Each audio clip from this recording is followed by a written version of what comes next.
Okay, let's do a step-by-step on how to layer your adhesive vinyl.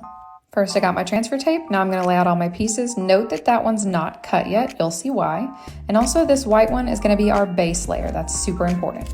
So first I'm just laying my transfer tape on top of that first layer, smoothing it down, slowly peeling away the backing, and then lining it up on my base layer. You're gonna wanna smooth out all those air bubbles. You can use a squeegee for this. Sometimes I just like to use my hand, then slowly peel it away. Now we're gonna reuse the same piece of transfer tape and repeat that process for the second layer. Again, slowly peeling away the transfer tape so you don't lift the vinyl.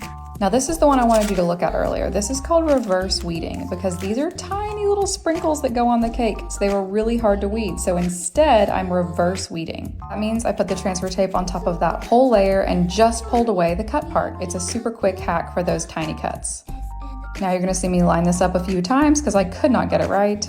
And now this time I'm actually pulling away the whole backing because it's totally done and everything is on the transfer tape now.